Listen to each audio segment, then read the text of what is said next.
اب آئیے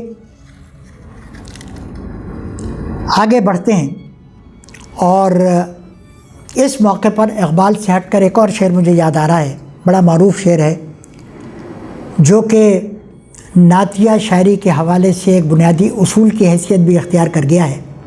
فارسی کے ایک مشہور شاعر تھے عزت بخاری۔ عزت بخاری کہتے ہیں، ادب گاہیست زیر آسماں از عرش نازک تر۔ ادب گاہیست، ادب گاہ ہے، ادب کی جگہ ہے زیر آسماں از عرش نازک تر، عرش سے بھی زیادہ نازک۔ نفس گم کرده می آید جنید و بایزید اینجا۔ حضرت جنید بغدادی اور حضرت بایزید بسطامی جیسے بڑے بزرگ، بڑے اہل اللہ بھی جب اس مقام پر آتے ہیں تو نفس گم کردہ آتے ہیں، دم ساد کر آتے ہیں، سانس روک کر آتے ہیں نعت کے کوچے میں، عشق رسول کے کوچے میں۔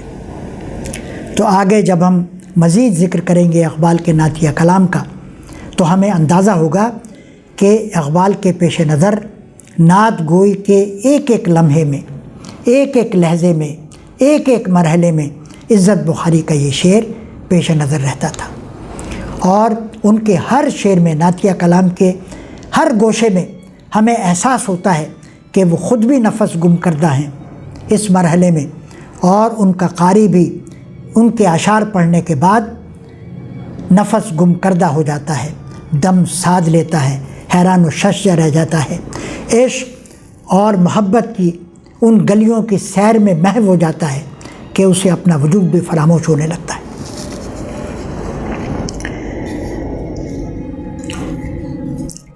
میں نے کلام اقبال کو اس حوالے سے کھنگالنا شروع کیا تو بچپن سے پڑھی ہوئی اقبال کی مشہور نظم شکوہ اور جواب شکوہ کی طرف دھیان گیا۔ آپ نے بھی یقیناً وہ نظمیں پڑھی ہوں گی، آپ کے مطالعے میں آئی ہوں گی کہ نظم شکوہ جو کہ 1911 میں لکھی گئی، اس میں تو اقبال نے اللہ تعالیٰ سے شکوہ کیا ہے، بڑے درد و سوز کے ساتھ بیان کیا ہے امت کا احوال، اور جواب شکوہ میں جو کہ 2 سال بعد لکھا گیا 1913 میں، اس میں جواب دیا ہے اپنے ہی لکھے ہوئے شکوے کا۔ یہ ایک الگ بحث ہے کہ جواب کی ضرورت تھی یا نہیں تھی۔ اقبال سے پہلے کیونکہ بہت سارے لوگ یہ کاوش کر چکے تھے جواب دینے کی، اور اقبال کے معترض بھی تھے، لہٰذا اقبال نے مجبوراً جواب دیا، اور دیکھیے کہ اس جواب کا اختتام کس صورتحال پر ہوتا ہے۔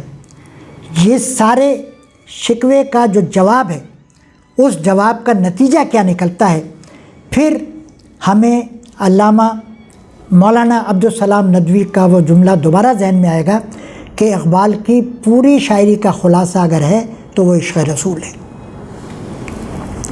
جواب شکوہ میں اقبال فرماتے ہیں مگر نظم میں یہ بات اللہ پاک کی طرف سے اقبال کو جواباً کہی جا رہی ہے، ہو نہ یہ پھول نبی کریم کی ذات، ہو نہ یہ پھول تو بلبل کا ترنم بھی نہ ہو، چمن دہر میں کلیوں کا تبسم بھی نہ ہو، یہ نہ ساقی ہو تو پھر میں بھی نہ ہو، خم بھی نہ ہو۔ تم کہتے ہو ہم نے امت کے لیے یہ کیا، امت نے اے خدا تیرے لیے یہ کیا، تیرے قرآن کو سینوں میں ہم نے بسایا، تیرے لیے جنگیں لڑی، مصیبتیں اٹھائی، لیکن تمہارا وجود کس کے سبب ہے؟ ہو نہ یہ پھول تو بلبل کا ترنم بھی نہ ہو، چمن دہر میں کلیوں کا تبسم بھی نہ ہو، یہ نہ ساقی ہو ساقی کوثر نبی پاک، یہ نہ ساقی ہو تو پھر میں بھی نہ ہو، خم بھی نہ ہو، بزم توحید بھی دنیا میں نہ ہو، تم بھی نہ ہو۔ یعنی تم جو شکوہ کرتے ہو، تم جو بڑھ بڑھ کے بولتے ہو اپنے رب کے حضور، شکوہ سنج ہوتے ہو، گستاخی کرتے ہو، تو کس سبب سے کرتے ہو؟ اپنے ہونے کے سبب سے کرتے ہو۔ اگر نبی پاک نہ ہوتے، ہمارے بھیجے ہوئے رسول اکرم نہ ہوتے تو تمہارا وجود بھی نہ ہوتا۔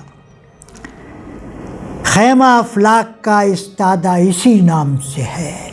ترکیب دیکھیے، منظر دیکھیے، افلاک، آسمان، یہ کائنات، یہ زمین، خیمہ افلاک کا استادہ اسی نام سے ہے۔ اگر یہ نام نہ ہوتا تو افلاک کا یہ خیمہ استادہ دکھائی نہ دیتا، یہ شامیانہ دکھائی نہ دیتا، سر پر یہ اتنی خوبصورت چھت ستاروں بھری، چاند اور سورج سے سجی ہوئی چھت دکھائی نہ دیتی۔ خیمہ افلاک کا استادہ اسی نام سے ہے، بزم ہستی تپش آمادہ اسی نام سے ہے۔ بزم ہستی تپش آمادہ، بزم ہستی میں جو تپش ہے، جو حرارت ہے، جو حرکت ہے، جو زندگی ہے، وہ ایسے ہی نہیں ہے، اس کا سبب ہے، اور سبب کیا ہے؟ رسول پاک کی ذات۔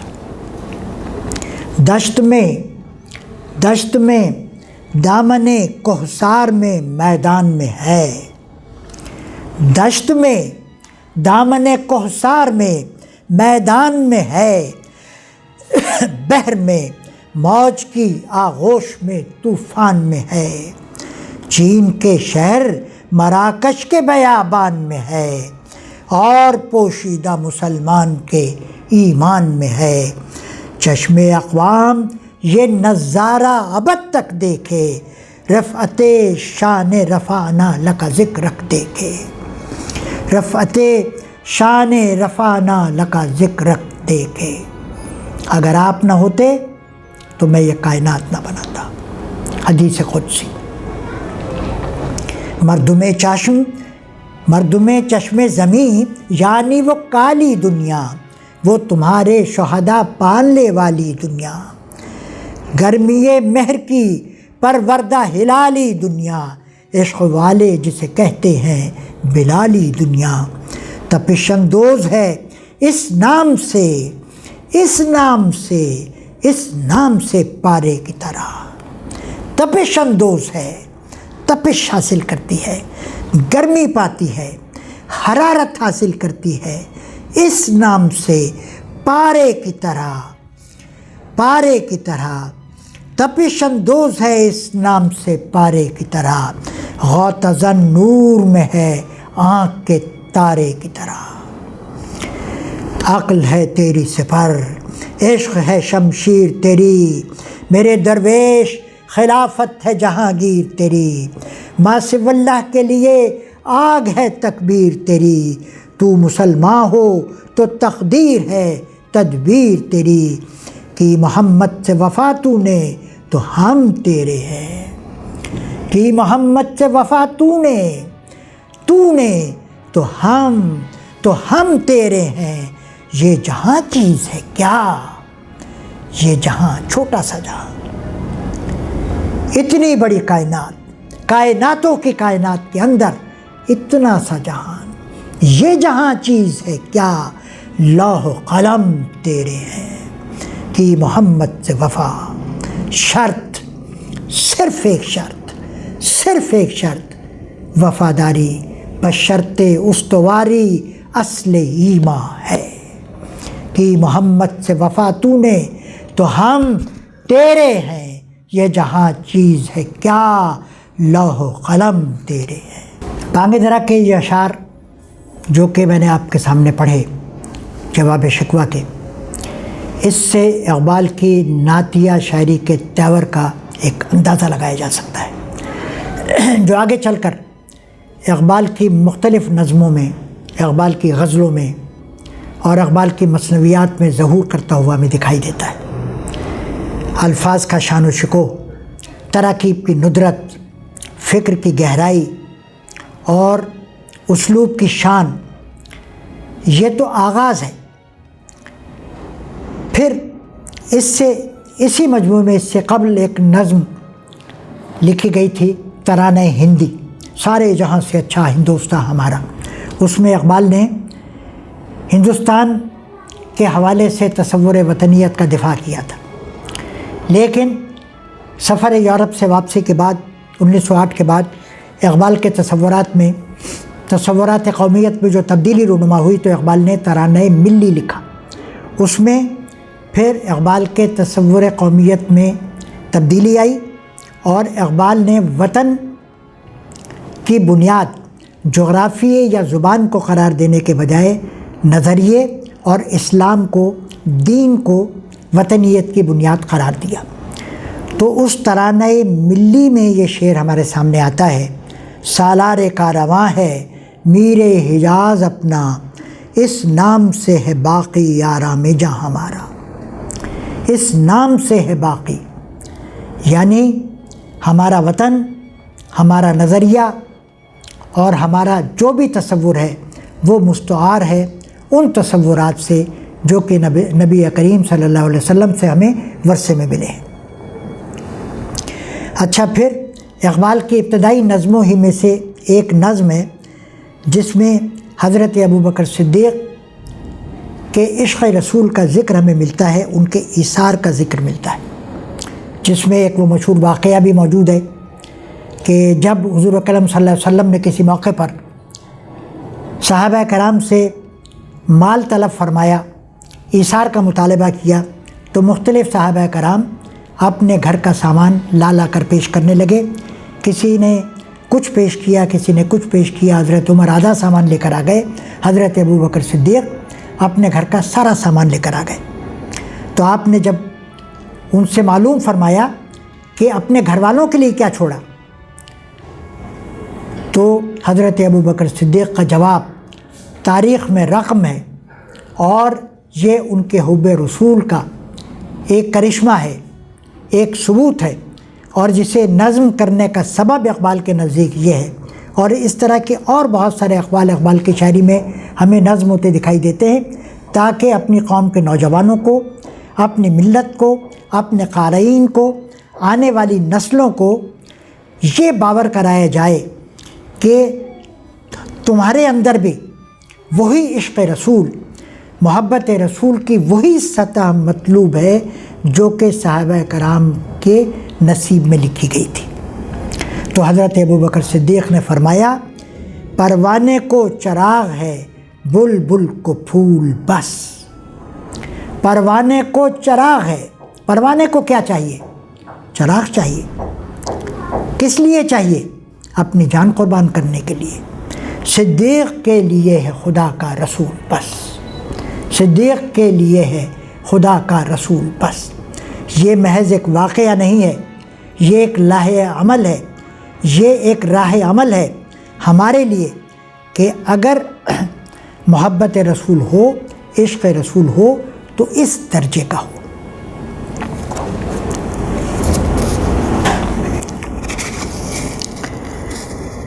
پھر ایک بات اور میں نے آپ سے عرض کی تھی کہ اقبال اپنے عہد کو مربوط کرتے ہیں نبی اکرم صلی اللہ علیہ وسلم کے عہد سے، آپ کی ذات کریم سے، آپ کے عشق سے، آپ کی محبت سے، اور اس پاک جذبے سے کہ جس کا فروغ ہر دل میں چاہتے ہیں، جس کا نور ہر دل میں روشن ہوتا ہوا دیکھنا چاہتے ہیں۔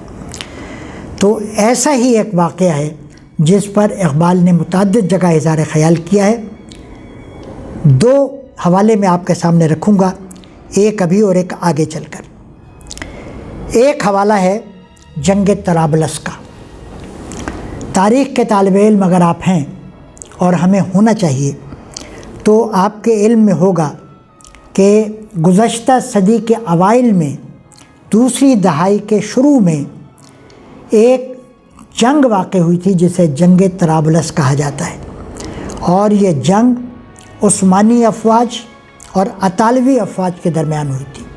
اٹلی حملہ آور ہوا لیبیا پر، اور طرابلس کے مقام پر جنگ طرابلس لڑی گئی۔ ایک طرف مجاہدین عثمانی تھے، ترک مجاہد تھے، عرب مجاہد تھے، اور ان کا مقابلہ تھا اٹلی کی تربیت یافتہ افواج سے۔ 1 سال تک یہ جنگ چلی۔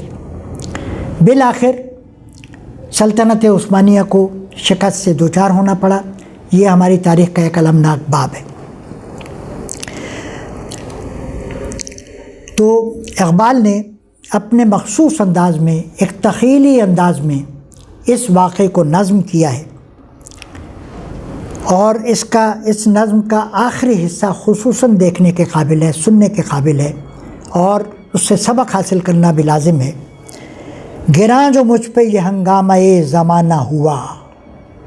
اقبال کا پسندیدہ اسلوب ہے.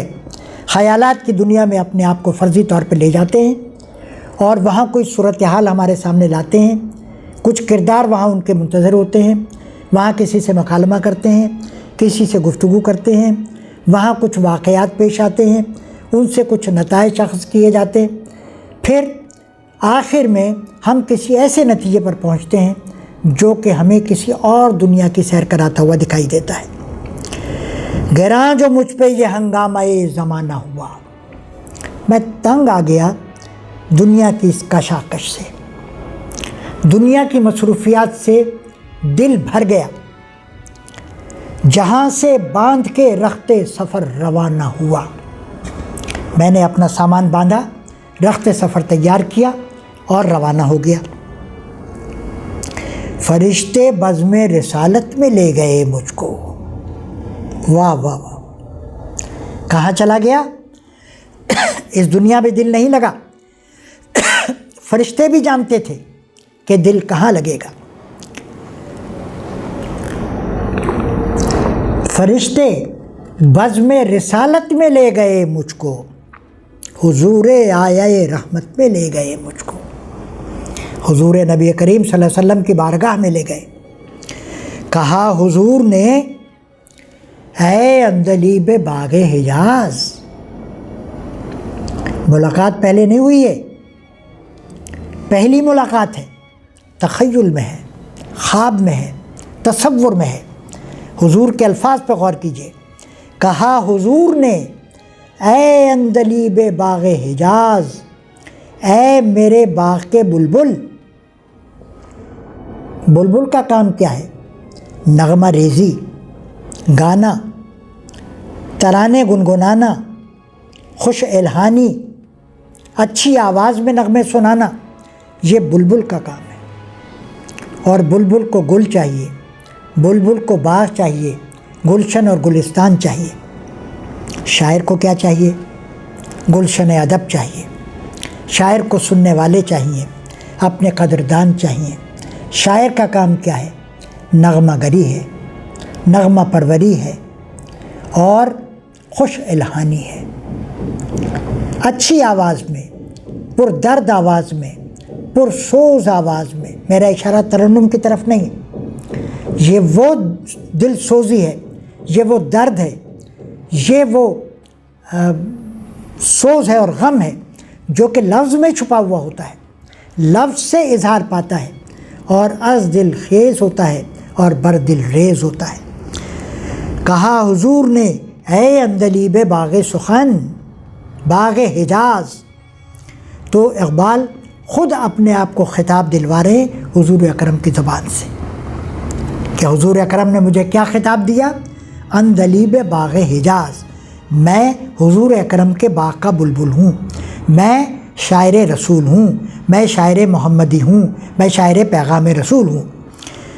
کلی کلی ہے تیری گرمی نواز گداز. کلی کلی ہے. کلی کلی کیا ہے؟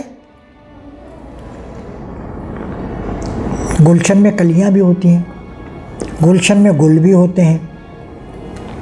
کلیوں سے اشارہ ہے نوخیز پھول، نوجوان، نئے اذہان، کہ تیری قوم کے نوجوان، تیری قوم کے لوگ، تیرے بزرگ، تیرے خرد، تیرے عہد کے اہل شعور، تیرے عہد کے پرجوش لوگ، ان کے دل گداز ہیں تیرے کلام سے، تیری آواز سے. وہ تیرا کلام سنتے ہیں. مجھے علم ہے، مجھے معلوم ہے. نکل کے باغ جہاں سے برنگ بو آیا. اے شاعر، اے شاعر ہندی، تو ہندوستان سے آیا، تو باغ حجاز سے آیا. اور کیسے آیا؟ برنگ بو آیا، جیسے خوشبو آتی ہے تو ایسے آیا، نکل کے باغ جہاں سے برنگ بو آیا۔ بو کی پرواز بھی اوپر کی طرف ہوتی ہے، بو کا کام بھی پھیلنا ہوتا ہے، بو چھپتی نہیں ہے۔ برنگ بو آیا، ہمارے واسطے کیا تحفہ لے کے تو آیا۔ یہ ہے گریز۔ پہلے ایک فضا بنائی، ایک منظر بنایا، ایک ڈرامائی کیفیت پیدا کی، ایک تخیل کے ذریعے شاعر نے اپنے آپ کو اوپر اٹھایا۔ فرشتے اسے لے کے حضور رسالت مآب میں آ گئے، حضور رسالت مآب نے آپ کو شاعر حجاز کا خطاب عطا کر دیا، بلبل باغ حجاز قرار دے دیا، اور اس کے فوراً بعد آپ نے فرمایا کہ ہمارے لیے آئے تو ہو مگر لائے کیا ہو۔ جب ہم کسی کے پاس جاتے ہیں تو تحفہ لے کے جاتے ہیں۔ جواب دیکھیے، سننے کے قابل ہے جواب۔ حضور دہر میں آسودگی نہیں ملتی۔ حضور میں کیا بتاؤں، میں جس دنیا میں ہوں، میں جس زمانے میں ہوں، میں جس ملک میں ہوں، وہاں نہ سکون ہے، نہ آرام ہے، اور نہ آسائش ہے۔ آسودگی نہیں ہے، آسودگی نہیں ہے۔ جہاں میں آسودگی نہیں ملتی، وفا کی تلاش جس کی ہے وہ زندگی نہیں ملتی۔ تحفہ لانے کے لیے آسودگی چاہیے، غور و فکر چاہیے۔ میں جس افراتفری میں آیا ہوں، جس بے چارگی کے عالم میں آیا ہوں، جس جلدی میں آیا ہوں، جس کیفیت کے ساتھ آیا ہوں، مجھے کہاں سوچنے کا موقع ملا کہ میں کوئی دنیاوی چیز لے کر آپ کے پاس آتا۔ میں کیا تلاش کرتا، اور دنیا میں تھا بھی کیا؟ تلاش جس کی ہے وہ زندگی نہیں ملتی۔ اگر وہ زندگی مل جاتی تو وہی لے آتا۔ ہزاروں لالہ و گل ہیں ریاض ہستی میں۔ دنیا کے باغ میں ویسے تو ہزاروں گل ہیں، بہت ہیں لالہ و گل، کمی نہیں ہے۔ وفا کی جس میں ہو بو وہ کلی نہیں ملتی۔ اقبال کے نزدیک تحفہ لے جانے کے لیے جو چیز اول حیثیت رکھتی تھی، فائق تھی، بہترین تھی، وہ صرف اور صرف وہ تھی کہ جس میں وفا کا رنگ ہو، جس میں وفا کی بو ہو۔ مگر میں نظر کو ایک آبگی نہ لایا ہوں، اور تو کچھ نہیں ملا، نہ کوئی گل ملا، نہ کوئی پھول ملا، نہ کوئی کلی ملی۔ مگر لانا تو تھا کچھ، مگر میں نظر کو ایک آبگی نہ لایا ہوں، ایک ہیرا لایا ہوں، ایک موتی لایا ہوں، ایک آبگینہ لایا ہوں، ایک قطرہ خون لایا ہوں، ایک قطرہ آب لایا ہوں، جو چیز اس میں ہے جنت میں بھی نہیں ملتی۔ کس یقین کے ساتھ، کس شرح صدر کے ساتھ، کس تیقن کے ساتھ اقبال کہتے ہیں کہ حضور میں جو تحفہ لے کر آیا ہوں، مجھے یقین ہے کہ یہ تحفہ جنت میں بھی نہیں ہے۔ جھلکتی ہے تیری امت کی آبرو اس میں جو چیز لے کر آیا ہوں، اس میں اے رسول پاک آپ کی امت کی عزت، آپ کی امت کی آبرو اس میں جھلک رہی ہے۔ طرابلس کے شہیدوں کا ہے لہو اس میں۔ ہاں میں وہ قطرہ خون لے کر آیا ہوں جو طرابلس کے شہیدوں کا قطرہ خون ہے۔ تو شہیدوں کا قطرہ خون وہ تحفہ ہے، وہ ارغمان ناب ہے، وہ ارمغان خالص ہے، وہ قطرہ ناب ہے جو کہ وفا کی بو سے سرشار ہے، شرابور ہے، بھرا ہوا ہے۔ اور یہ قیمتی متاع، یہ قیمتی شے دنیا میں تو کیا جنت میں بھی موجود نہیں ہے۔ یہ تو واقعہ ہو گیا اقبال کے اپنے عہد کا۔ اقبال نے یہ نظم غالباً 1912 میں لکھی۔